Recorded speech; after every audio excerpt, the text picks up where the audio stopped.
सुप्रभात बच्चों। I hope सभी लोग अच्छे से प्रिपरेशन कर रहे होंगे। तो अगेन अगला टॉपिक जो हम लोग फार्मूला जिसका रिवाइज करने वाले हैं वो है वेव ऑप्टिक्स। फार्मूला बुक को आराम से देखना, अपने फार्मूला जो आपके पास मिसिंग है उसको यहाँ से नोट डाउन कर लीजिए एंड ये वीडियोस को चलाकर सिर्फ सुनते रहें। इतना ही करने से आपका काम हो जाएगा। चलिए स्टार्ट करते हैं हम लोग। तो पहला टॉपिक हम लोग स्टार्ट करते हैं वेव फ्रंट से। वेव फ्रंट क्या होता है? ये locus of all the particles हैं किसी भी मीडियम में किसी भी टाइम पे जो सारे पार्टिकल वाइब्रेट कर रहे होंगे सेम फेज में। तो इस फेज को या इसको हम लोग बोलते हैं वेव फ्रंट। ये लोकस ऑफ पॉइंट को हम लोग बोल देते हैं वेव फ्रंट। अब वेव फ्रंट की बात करें किसी भी पॉइंट सोर्स पे ले तो जो वेव फ्रंट बन रहा होगा वो हमारे पास स्फेरिकल होगा। अगर इनफाइनाइट से रे ऑफ लाइट आ रही हैं तो जो वेव फ्रंट रहेगा वो हमारे पास क्या रहेगा? प्लेन सरफेस रहेगा। एक इंपॉर्टेंट पॉइंट यहाँ पर याद रखना कि वेव फ्रंट हमेशा डायरेक्शन ऑफ प्रोपोगेशन के परपेंडिकुलर रहेंगे। आप किसी भी केस में देखें तो वेव फ्रंट हमेशा डायरेक्शन ऑफ प्रोपोगेशन के परपेंडिकुलर रहेंगे। अगेन लाइन सोर्स के लिए अगर बात करें तो जो वेव फ्रंट रहने वाला है हमारे पास वो सिलेंड्रिकल वेव फ्रंट रहने वाला है। चलिए हाइगन प्रिंसिपल पे बात करें तो ये जो वेव फ्रंट है इस पे जितने भी पार्टिकल हैं वो सेकेंडरी सोर्स के जैसा बिहेव करेंगे, ये डिस्टर्बेंस जनरेट करेंगे एंड इन डिस्टर्बेंस से होकर एक कॉमन टेंजेंट को ड्रॉ किया जाए तो वो लोकस ऑफ वेव फ्रंट बता देगा हमारे पास। ठीक है, आइए reflection from the plane surface पे बात करें। डिफरेंट डिफरेंट कंडीशंस के केस में वेव फ्रंट कैसा होगा तो यहाँ पर अगर देखें इनफाइनाइट से रेज आ रही हैं तो प्लेन वेव फ्रंट बन गया। कर्व सरफेस पे अगर बात करें तो प्लेन वेव फ्रंट था इनिशियली, रिफ्लेक्शन के बाद ये कर्व वेव फ्रंट बन गया। सेम रिफ्रैक्शन के लिए एंड प्रिज्म के लिए। अगर बात करें हम लोग refraction from the plane surface या refraction from the plane surface की बात करें, ठीक है, आइए तो हमारे पास यहाँ से जो वेव फ्रंट है ये वेव फ्रंट है इनिशियल, ये वेव फ्रंट है हम इनिशियल। अब जरा समझो, सॉरी ये डायरेक्शन है, वेव फ्रंट हमारे पास P से Q बन गया। अब जरा देखो तो P वाला पॉइंट ऑलरेडी सरफेस को टच कर चुका है बट Q वाला पॉइंट अभी भी हमारे पास सरफेस से दूर है। ठीक है, तो जितने देर में ये P का पॉइंट R का डिस्टेंस कवर करेगा उतने ही डिस्टेंस टाइम में ये आ जाना चाहिए Q से B में, तब अगला वेव फ्रंट फिर हमारे पास चलता चला जाएगा या रे ऑफ लाइट चलता चला जाएगा। तो हम लोग क्या लिख सकते हैं, ये एंगल आई है तो ये भी एंगल आई रहेगा, यहाँ आर है तो ये भी आर रहेगा। ये जो डिस्टेंस आप निकाल सकते हैं V1 इंटू टी लिखा सकते हैं यहाँ पे V2 इंटू टी। साइन आई की वैल्यू लिख दीजिए तो साइन आई की वैल्यू हमारे पास क्या आ जाएगा, QB अपॉन PB के बराबर। QB की वैल्यू आपने रख दिया, सेम आप साइन आर लिख लीजिए और sine I by sine R करेंगे तो आपको स्नेल्स लॉ प्रूफ हो जाएगा। अगला बात करें हमारे पास की रिफ्लेक्शन की बात है तो अगेन ये हमारे पास P से Q जो है वो वेव फ्रंट है। अगेन वापस देखें आप तो P से डिस्टेंस जब S कवर होगा सेम टाइम में Q से R डिस्टेंस कवर होना चाहिए। ठीक है, तो आप दोनों केस में जो डिस्टेंस है वो VT के बराबर लिख सकते हैं। उसके बाद एंगल S है हमारे पास, ये एंगल R है, एंगल Q है, दोनों सेम है। फिर ये जो साइड है हमारे पास वो सभी के लिए कॉमन है। तो आप दो ट्राइंगल लिखें और दोनों के बीच में अगर आप प्रॉपर्टीज लगा दें तो आपका काम हो जाएगा। जैसे कि आप लिखें P से S, S से R एंड R से P, ये एक ट्रायंगल बन गया। और दूसरा ट्रायंगल अगर हमें लेना है तो P से लेकर Q एंड Q से R एंड P से R का। तो इन दोनों ट्रायंगल में आप अगर प्रॉपर्टीज हमारे सारे लिख दें, कौन कौन सा प्रॉपर्टी लिखा सर कि पहला साइड का लेंथ सेम होना चाहिए, angle S and Q and दूसरा PR सेम साइड हो गया। तो आप वहाँ से बता सकते हैं प्रॉपर्टीज ऑफ ट्रायंगल यूज करके कि I is equal to R के बराबर है। फिर आते हैं डॉपलर्स इफेक्ट। तो डॉपलर्स इफेक्ट में अगर बात करें, ये आपने साउंड वेव में भी पढ़ा होगा कि जब एक सोर्स एंड ऑब्जर्वर के बीच में रिलेटिव सेपरेशंस होते हैं तब जाकर फ्रिक्वेंसीज चेंज होते रहते हैं। अब यहाँ पर देखिए तो हमारे पास सोर्स एंड ऑब्जर्वर क्या हो रहा है, दोनों अप्रोच करेंगे तो क्या होगा, हमारे पास फ्रीक्वेंसी इंक्रीज होगा, वेवलेंथ डिक्रीज होगा। तो शिफ्ट को हम लोग दे देंगे ब्लू शिफ्ट का नाम। अगर सोर्स एंड ऑब्जर्वर दोनों एक दूसरे से दूर जा रहे तो जो फ्रीक्वेंसी है हमारे पास वो डिक्रीज होता जाएगा, यानी वेवलेंथ इंक्रीज होगा तो रेड शिफ्ट नाम दे दिया। यानी कि delta lambda by lambda is equal to V by c. जो V है बेटा हमारे पास वो रेडियल वेलोसिटी है या रेडियल स्पीड है, इस बात का ध्यान रखना। C क्या है, स्पीड ऑफ लाइट है। बात करें कोहेरेंट सोर्स का तो दो सोर्स को कोहेरेंट तब बोला जाएगा जब उनके बीच का जब दोनों सोर्सेज सेम कलर इमिट करेंगे एंड वाइब्रेट करेंगे कांस्टेंट फेज डिफरेंस के साथ। अगर phase difference and path difference के बीच में रिलेशन निकालना है तो phase difference is equal to 2 pi by lambda into delta x. Phase difference and time difference के बीच में अगर निकालना है तो phase difference is 2 pi by T into delta T के बराबर। सुपरपोजिशन ऑफ वेव, अगर दो वेव को हम लोग लिखें A1 sine omega T plus five, A2 sine omega T plus five two, तो दोनों के बीच में जो एम्पलीट्यूड है उसको आप लिख सकते हैं under root of A1 square plus A2 square plus five से A1 A2 कॉस फाइव के बराबर। अगर हम लोग नेट इंटेंसिटी लिखा जाए तो उसको भी हम लोग लिख सकते हैं I1 plus I2 plus 2 root over I1 I2 cos phi के बराबर। cos फाई की वैल्यू कितनी है हमारे पास 1 के बराबर। अब अगर हम लोग यहाँ पर चलें बेटा, थीटा की वैल्यू cos फाई की वैल्यू अगर 1 ले लिया जाए तो हमारे पास जो इंटेंसिटी है वो मैक्सिमम हो जाएगा, मतलब root over I1 plus root I2 का होल स्क्वायर के बराबर। अगर मिनिमम इंटेंसिटी निकालना है तो under root of I1 minus under root of I2 का होल स्क्वायर के बराबर। I max by I min का रेशियो को हम लोग कॉन्ट्रास्ट रेशियो बोल देते हैं। अगर I1 I2 को सेम रख दिया I0 के बराबर तो जो रिजल्टेंट इंटेंसिटी है वो हो जाएगा 4 I0 cos square theta by 2 के बराबर। यही केस किसके लिए हमारे पास, ये YDSE का केस बन जाएगा हमारे पास। कंस्ट्रक्टिव इंटरफेरेंस के लिए बात करें तो फेज डिफरेंस 2 पाई लैम्डा 2 पाई n के बराबर होना चाहिए, पाथ डिफरेंस n लैम्डा के बराबर होना चाहिए। डिस्ट्रक्टिव की बात करें तो यहाँ पर फेज डिफरेंस 2n प्लस 1 पाई के बराबर होना चाहिए, path difference 2n plus 1 lambda by 2 के बराबर होना चाहिए। फिर आए हमारे पास YDSE Young's double slit experiment. अब जैसे ही यंग्स डबल स्लिट एक्सपेरिमेंट बात की है तो पहले हमारे पास दो सोर्सेज हैं, दोनों कोहेरेंट सोर्स हैं, दोनों के बीच का जो सेपरेशन है वो d के बराबर है।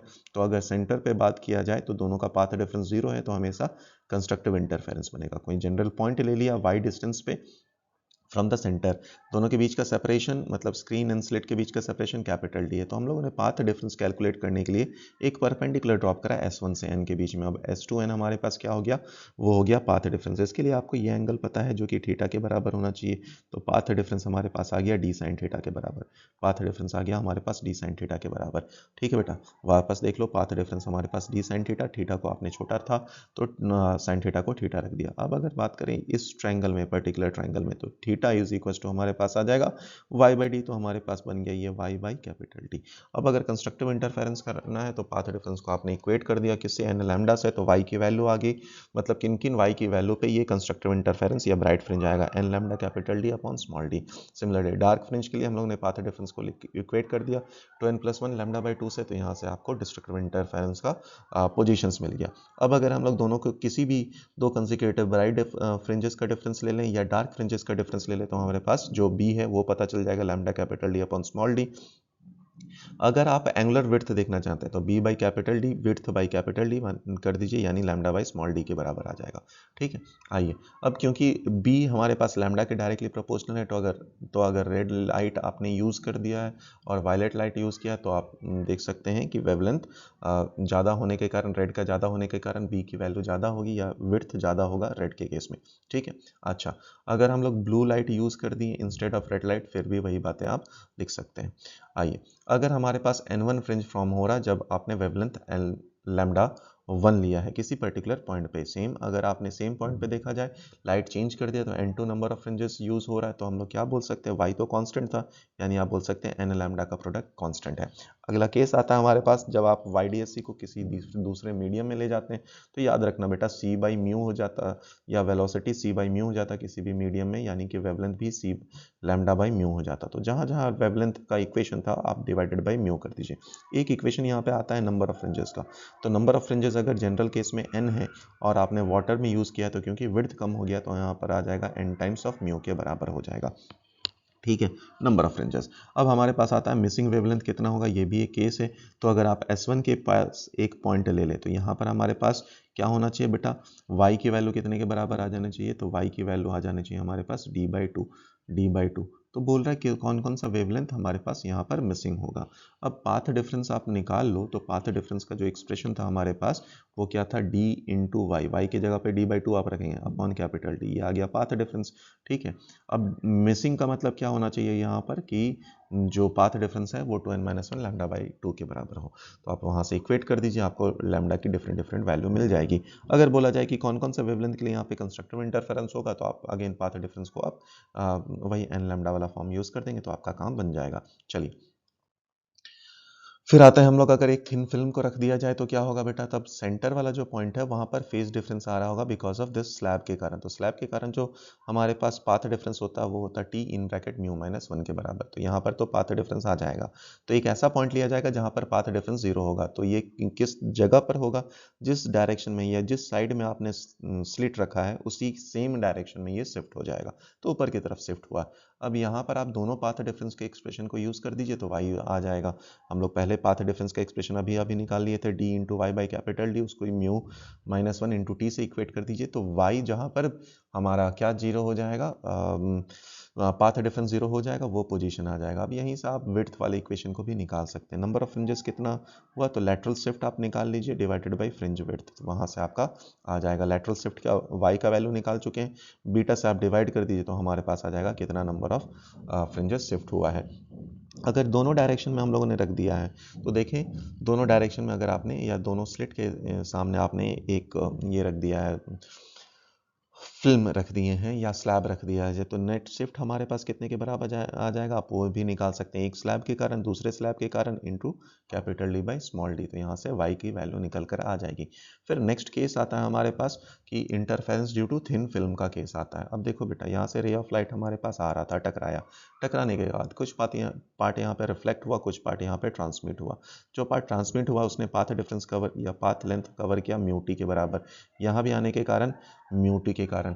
अब ये बाहर निकला तो यहाँ पर ट्वाइस म्यू टी हो गया, और ये वाला पार्ट का जो पाथ डिफरेंस था, क्योंकि ये डेंसर से रेयर में रिफ्लेक्ट हो रहा है, तो लैम्डा बाई 2 आ जाएगा हमारे पास। तो नेट पाथ डिफरेंस आपने निकाल दिया, ठीक है। अगर ये आर की वैल्यू छोटी नहीं है तो आपने छोटी नहीं है, आर है हमारे पास, तो आपने लिखा फिर twice mu T cos R के बराबर। अगर छोटी हो जाए आर की वैल्यू क्लोज टू 0 डिग्री हो तो आप यहाँ पे इसको 1 भी रख सकते हैं, ठीक है। तो 2 mu T cos R minus lambda by 2 के बराबर, यहाँ से पाथ डिफरेंस आ गया। अब अगर आपको मैक्सिमम इंटरफेरेंस की बात करना है तो आपको क्या करना होगा, यहाँ पे एन लैम्डा से इक्वेट कर देना होगा। अगर मिनिमा की बात करनी है तो आपको यहाँ पे 2n-1 लैम्डा बाई 2 के बराबर कर देना होगा, ठीक है। हमारे पास फिर कंडीशंस आ जाएंगे, डन। अच्छा चलिए, फिर नेक्स्ट पार्ट पे हम लोग बात करते हैं कि अगर वाइट लाइट यूज़ कर दिया जाए मोनोक्रोमैटिक की जगह पर तो क्या होगा। तब अगर ऐसा होगा, वाइट लाइट आपने यूज़ कर दिया तो यहाँ पर पाथ डिफरेंस वेरी करते रहेंगे, तो सेंट्रल में तो हमारे पास मैक्सिमा रहेगा, ठीक है, सेंटर में हमारे पास मैक्सिमम रहेगा। बट पाथ डिफरेंस अब लैम्डा पे भी क्योंकि डिपेंड करता है, तो लैम्डा अलग अलग होने के कारण हमारे पास कैसा होना चाहिए, जो फ्रिंज पैटर्न रहेंगे वो डिफरेंट डिफरेंट कलर के मिलने रहेंगे। जो आउटर एज रहेगा वो हमारे पास वायलेट रहेगा, और इनर एज में वेवलेंथ ज़्यादा होने के कारण इनर एज में जो रहेगा वो रेड कलर का पार्ट रहने वाला है, ठीक है। अच्छा, अब इसके कारण आपको जो फ्रिंज विड्थ है वो भी अलग अलग दिखाई देगा, तो फिर ये इसीलिए हम लोग अवॉइड करते हैं YDSC कंडक्ट करना वाइट लाइट से, क्योंकि यहाँ पर फ्रिंज विड्थ भी चेंज हो जाएगा, पाथ डिफरेंस चेंज होने के कारण आपको डिफरेंट डिफरेंट या ब्लर्ज पैटर्न दिखने को मिल सकता है यहाँ पर, ठीक है। आइए डी पार्ट पे आते हैं हम लोग। YDSC एक्सपेरिमेंट अगर किया जाए, वन ऑफ द स्लिट को हम लोगों ने कवर कर दिया है ट्रांसपेरेंट स्लैब से, जिसका थिकनेस दे दिया है। अब इससे हमारे पास बोल रहा है क्या, पोजीशन जहाँ पर सेंट्रल फ्रिंज शिफ्ट हो जाएगा। तो अभी अभी क्या बात किया था बेटा, वो किस पोजीशन पे शिफ्ट होगा, जहाँ पर ओरिजिनली 30 ब्राइट फ्रिंज था। तो 30 ब्राइट फ्रिंज का पहले फॉर्म निकाल दिया हम लोगों ने, ठीक है, और उसको हमारा जो पाथ डिफरेंस का फॉर्म था उससे इक्वेट कर दिया, वाई वाला फॉर्म था उससे इक्वेट कर दिया, अब दोनों को इक्वेट कर दिया तो यहाँ से म्यू का वैल्यू निकल कर आ जाएगा। अगला क्वेश्चन हमारे पास आता है कि इंटेंसिटीज बताने हैं 2 पॉइंट पे, जो कि डिस्टेंस कहाँ पर हो, β/4 एंड β/3। अब विड्थ से आपको चेंज करना है, तो देख बेटा, आपको विड्थ पाथ डिफरेंस का रिलेशन निकालने आना चाहिए। तो पाथ डिफरेंस हमारे पास क्या था, याद करो, पाथ डिफरेंस था हमारे पास small d by capital d into y. अब वाई से आप निकाल सकते हैं, वाई निकाल कर आप विड्थ चेंज कर सकते हैं, ठीक है। तो हमारे पास y का एक्सप्रेशन क्या हो जाता था, वो अभी अभी निकाल ही रखा था हम लोगों ने, तो वो आ जाता था हमारे पास lambda capital D upon small d. अब यही तो हमारे पास विड्थ भी है, ठीक है। तो b/4, अब y की वैल्यू आप b/4 रख देंगे, तो यहाँ पर अगर हम लोग आए, phase difference is equal to path difference into 2π/λ। तो 2π/λ पाथ डिफरेंस आपने डेल्टा एक्स को कितना निकाला है, वो आ गया हमारे पास small d by capital D b/4, क्योंकि उन्होंने y का पोजीशन क्या बोला था, v/4। अब b की वैल्यू आपने पुट कर दी, b क्या है हमारे पास, lambda capital D upon small d के बराबर, ठीक है। तो यहाँ से आपने पहला पाथ डिफरेंस निकाल लिया, जिससे फेज डिफरेंस निकल कर आया π/2। अब याद करो इंटेंसिटी का फॉर्मूला अभी अभी बात किया था, 4I0 cos of square of θ/2 के बराबर। तो फेज डिफरेंस निकल गया, θ/2 आपने कर दिया, यानी π/4 हो गया। सिमिलरली आपने दूसरे केस के लिए निकाला, दूसरे केस के लिए जो फेज डिफरेंस निकल के रहा था 2π/3 मतलब 120। अब 120 का आधा कर दो यहाँ पर, यानी 60 डिग्री। तो आपने इंटेंसिटीज निकाल लिया दोनों केस में और दोनों का रेशियो ले लिया, आपका आंसर आ जाएगा, ठीक है। फिर आता है हमारे पास डिफ्रैक्शन। डिफ्रैक्शन क्या होता है बेटा, यहाँ पर रे ऑफ लाइट बेंड कर जाती हैं कॉर्नर्स पे ऐसा क्यों होता है? बिकॉज डायमेंशंस जो है वो कंपेरेबल हो जाते हैं वेवलेंथ ऑफ द वेव के बराबर। ठीक है, अब जो डिफ्रैक्शन है बेटा वो सारे वेव में हमारे पास चलता है। जैसे कि अगर आप मैकेनिकल वेव में बात करें, नॉन मैकेनिकल वेव में बात करें, तो सभी में होता है ट्रांसवर्स लो, लॉन्गिट्यूडनल वेव लो, किसी में भी। फिर आता अगला हमारे पास types of diffraction, Fresnel diffraction, जो कि हमारे पास इस पोर्शन में नहीं आता है। फ्रेजनल डिफ्रैक्शन क्या होता है? जब पॉइंट ऑफ सोर्स या सोर्स ऑफ लाइट एक फिक्स डिस्टेंस पर हो। नेक्स्ट आता है हमारे पास फ्राउनहोफर डिफ्रैक्शन, इसके लिए हमारे पास जो सोर्स है वो इनफाइनाइट पे होते हैं, तो पैरेलल बीम यहाँ पर टकरा रहा होता है। अब यहाँ पर जो हमारे पास पॉइंट है, यहाँ पर सेंट्रल मैक्सिमा रहता है, इसके बाद इंटेंसिटीज चेंज होती रहती। तो अगर हम लोग मिनिमम इंटेंसिटी देखें तो हम लोग इस पार्ट को, या जो हमारे पास स्लिट है यहाँ पर, इसको इवन में कट करते हैं। तो a by two is equal to, या a by two sine theta जो कि पाथ डिफरेंस हो जाएगा, is equal to N lambda by two के बराबर। टू कट जाएगा तो हमारे पास आएगा a sine theta is equal to N lambda के बराबर। ठीक है, अगर फर्स्ट मिनिमा की बात करें हम लोग, तो यहाँ पर n की वैल्यू 1 रख दीजिए, तो a साइन थीटा की वैल्यू लैम्डा आ जाएगी। तो यहाँ पर आप साइन थीटा को फिर से थीटा लिख सकते हैं, ये बात अभी अभी कर ही लिया, a into Y by capital D. तो यहाँ से y का वैल्यू निकल कर आ जाएगा हमारे पास।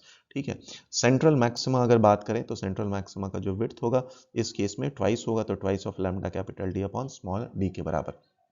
अगेन इसका केस आता है हमारे पास कि अगर एक यहाँ पर रख दिया जाए lens close to this slit, तो कैपिटल डी की जगह पर आप फोकस रख सकते हैं। तो उस केस में जो हमारे पास सेंट्रल मैक्सिमा का विड्थ आ जाएगा वो twice of lambda upon a के बराबर आ जाएगा।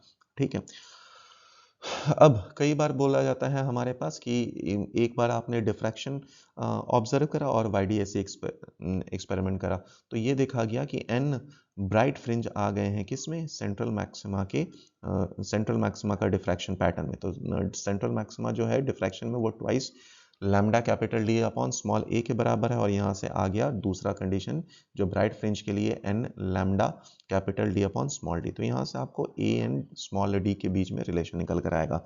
जो सेंट्रल मैक्सिमा है बेटा उसका लेंथ देख लो हमारे पास, तो वो एंगुलर लेंथ अगर आप लिखना चाहें तो ट्वाइस लैम्डा ए के बराबर है। इसकी इंटेंसिटी आई नॉट मैक्सिमम होती है।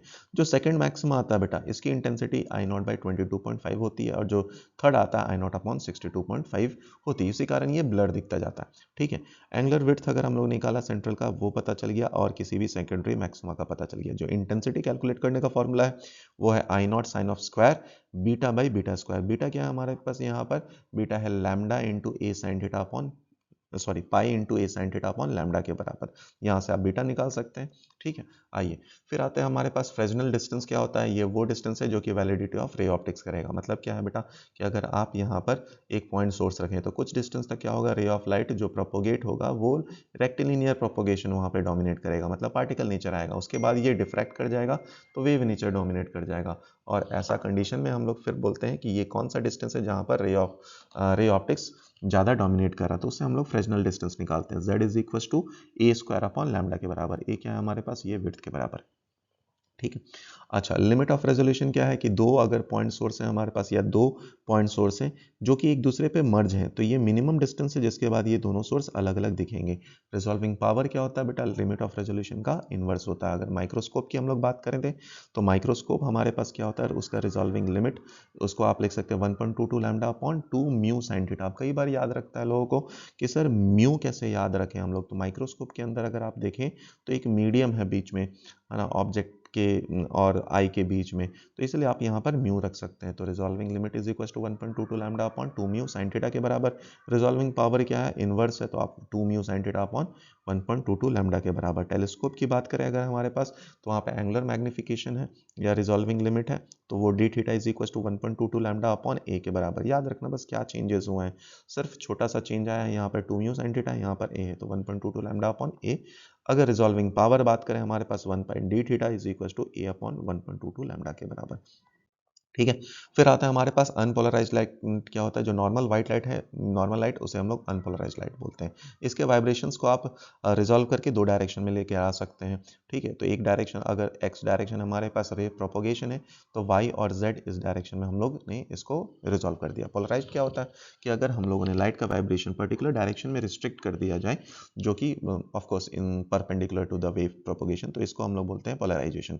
ठीक है, इस फेनोमेना को बोलते हैं पोलराइजेशन। अब कभी भी पोलराइज्ड अनपोलराइज्ड लाइट को आप पोलराइज्ड में कन्वर्ट करते हैं तो उसका इंटेंसिटी सबसे पहले तो हाफ कन्वर्ट हो जाता है। इसको यूज़ या पोलराइजेशन करने के 3 तरीके होते हैं। तो पहला तरीका होता है हमारे पास पोलराइड यूज़ करने का, तो यहाँ पे ऑर्डिनरी लाइट था जिसको आप अनपोलराइज्ड लाइट बोलते हैं, पोलराइजर से आया और टकराया। जैसे ही ये पोलराइजर से आया टकराया तो यहाँ पे जो इंटेंसिटी है वो I0/2 होगी, अगर इनिशियल इंटेंसिटी I0 था।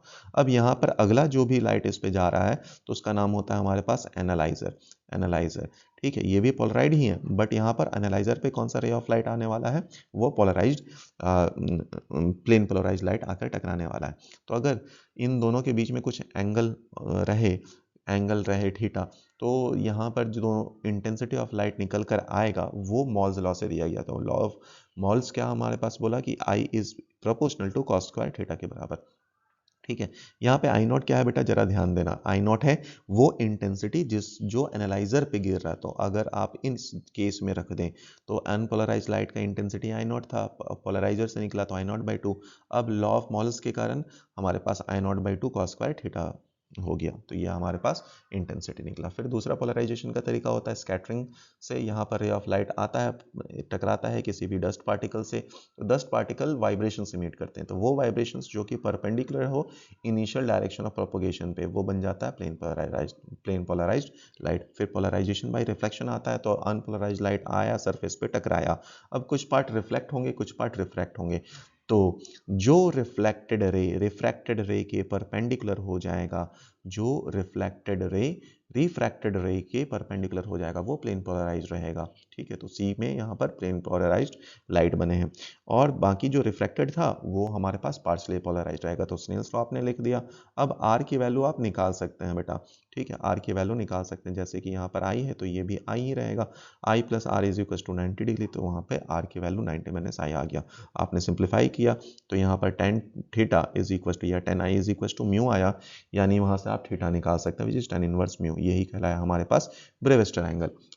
चलिए, तो पूरा का पूरा वेव ऑप्टिक्स ऑलमोस्ट 21-22 मिनट में ख़त्म हो चुका है। आप यहाँ से रिवाइज कर सकते हैं, मैक्सिमम काम आपका होता रहेगा, सारे फॉर्मूलेज आपको याद रह जाएंगे एग्जाम के लिए। ठीक है, तो इसी तरीके से अपना प्रिपरेशन करते रहिए। अगर वीडियो आपको सही लग रहा है तो आप प्लीज़ इसको शेयर वगैरह कर सकते हैं, तो थोड़ा सा मोटिवेशन आ ही जाएगा। ठीक है, बाकी पढ़ते रहें, मिलते हैं अगले वीडियो में, तब तक के लिए बाय बाय, टेक केयर, धन्यवाद।